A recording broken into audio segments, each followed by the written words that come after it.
أعوذ بالله من الشيطان الرجيم. بسم الله الرحمن الرحيم. رب اشرح لي صدري ويسر لي أمري واحلل عقدة من لساني يفقه قولي. بسم الله الرحمن الرحيم. وبعد، مصنف رحمة الله عليه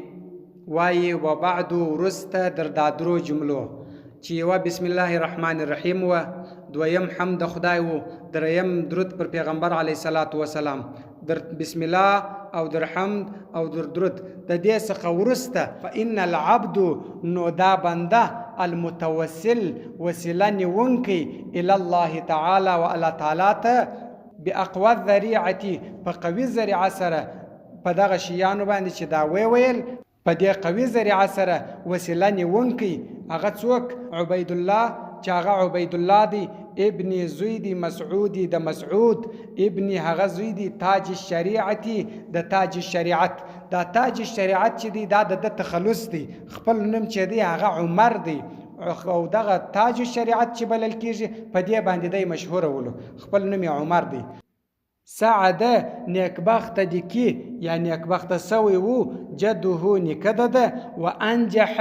او پتحمن وو بریمن وو جده کوشش ده رزقه الله تعالی دی پرسک ورکی دیتا خیر الدارین خیر د دواړو جهانو الله تعالی دی دیتا خیر د دواړو جهانو ورکی. نو یقول وای څوک دا مصنف وای قد په تحقیق سره الف چې جوړ کی جدي زمانی که چې دا کتاب جوړ کی و استادی او زما استاز و مولای او زما مولا زما بادار مولانا او زموږ د ټولو بادار الاعظم چې دی لوی دی سلطان و باچا دی علماء د عالمانو العالم د عالم د علماء و باچا دی. دی اوس د خپل استاز دغه بیان کوي، د دې صفت کوي. د پخوانیو مصنفینو دا قاعده و چې دی به بیان کاوي نو د هغه خپل استاز به دون صفت وکي چې هغه څخه به دی څوک جوړ کی چې په دنیا کې د څخه بالا څوک نسته، یا به د باچا صفت کاوي د دغه علاقه د دغه شهر د ملک باچا به و د هغه به دون صفت وکي چې هغه به ډیر غټ صفت به په دا کتاب کې وکي، بیا به هغه باچا د کتاب ورچاپ کی ور جوړ به کی. نو و سم دی د صفت کوي وای سلطان و باچا و علماء العالمی د علماء د جهان د ټول جهان د علماء و باچا و العالم الربانی چې دی پیژندونکی و د الله تعالی ربانی عالم و والفاضل السمدانی او فاضل بینیاز دی برهان الشریعتی دی دلیل د شریعت دی والحق او دلیل د حق دی والملت او دلیل د ملت دی والدین او دلیل د دین دی وارث الانبیاء دی وارث د نبیانو والمرسلین د رسولانو. نو دا څوک محمود بن صدر شریعت، دا محمود بن صدر شریعت و چې دا د عبید الله نیکه کیږي د مور د خواسه. ګوره یو نیکه چې تاج شریعت و دا د پلار د خوا نیکه دی، دا محمود بن صدر شریعت دا بیا د مور د خوا نیکه دی، د مور پلار دی. نو دا صفت د ده وکي. جزاه الله تعالی الله دی بدله ورکی عني زما د طرفه سه دا مصنف وایي وعن سائر المسلمین د ټولو مسلمانانو د طرفه سه دی د خیر جزا ورکی. خیر الجزاء خیر جزا خیر بدل ښه بدله دی الله تعالی ورکی. لاجل حفظ د وجه د یادولو د کتاب وقایت الروایتی د وقایت الروایت دغه وقایت الروایت کتاب دی جوړ کی. نو د ازمانی کوي جوړ کړی وو دغه دی الله تعالی د ته بدله ورکی زما د طرف او د ټولو مسلمانانو د طرف څخه. فی مسائل الهدایتی په مسائلو کې د هدایې جوړ کړی وو. او هو دا کتاب یو کتاب لم یکتهل چې نو ولیدلی دروسه عین الزمانی سترګو د زمانه دروسه چا د کتاب نو ولیدلی لکه د چې جوړ کړی وو. بثانیه دوم ور فی وجازتی په کوتاهی کې یعنی دی په مشابهات کې د دې سره چې دی کوتا کتاب و دی لند کتاب ولو دی کتاب چې د جوړ کړی دی داسې کتاب چا دروسه نو ولیدلی. فی وجازتی په کوتاهی کې الفاظه د لفظو یعنی دی لند لفظونه جوړ کړی و معذبت معانیه سره د حفظ کولو د یادولو د معنا و دغه کتاب. ثم ورسته انی زچیم لما هر وخت وجدت چې ما پیدا کړ قصور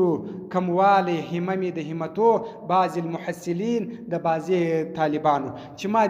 د طالبانو حالاتونه ولیدل د دې همت و دا چې ولو دا ډیر کوتا کم همتونه ولا نو ما څه کار وکي عن حفظ د یادولو سره دا کتاب دی نسو یادوله همتونه ډیر ورته دغه ولا ورته درانه ولا د دې فکرونه او سوچونه دا رقم ولا چې دا کار دی کولای نسو لدی نسو یادوي دا زما د نیکه کتاب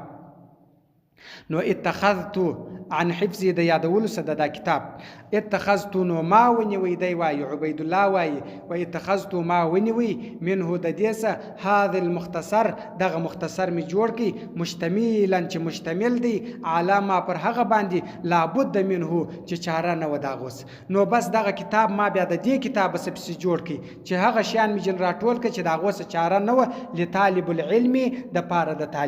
د طالب ودیت شیان تخامخا ضرورت د بز د کول هیڅ چاره نه وجنی بارنو ما دا کتاب جوړ عن حفظها د یادولو سره د دې کتاب فكل من هر هغه څوک احب چې خوښه کی استحضار یادول مسائل الهدایه مسائل د هدایه فعليه پر د باندې بحفظ الوقایه په یادولو د کتاب د وقایه چې دغه وقایه د په یاد کې بس نو بس د ګرد کار پاري غو ټول مسائل د زده کړي ومن هغه څوک اعجله کچیر تلوار و الوقت د وخت نه درلود فليصرف نو ودي ګرځي مصنف وايي الى حفظ و یادولو ته هذا المختصر د دې مختصر بس نور کارونه د پریږدي د مختصر د په یاد کې عنانی واګي العنایه د قصد بس قصد دا وکي چې دا واګي د قصد راټنګ کې بس مختصر دی په یاد کې نو ټول هغه شیان چې د طالب ورته ضرورت دي دا ټول علم بس په دې کې راټول دی بس دای کولای شي چې دا یاد کې د هغه خپل مقصد پرس انه دا خدای چې دی بشکه ولی الهدایه مالک د هدایت دی الله تعالی چې دی هغه مالک د هدایت دی نو دا کتاب چې د یاد کی الله تعالی به د هغه ځای ته ورسي چې د دور ته ضرورت هغه د هدایت وکارته به ورسي امنت بالله صدق الله العظيم وصدق رسوله النبي الامي الكريم ونحن على ذلك من الشاهدين والشاكرين والحمد لله رب العالمين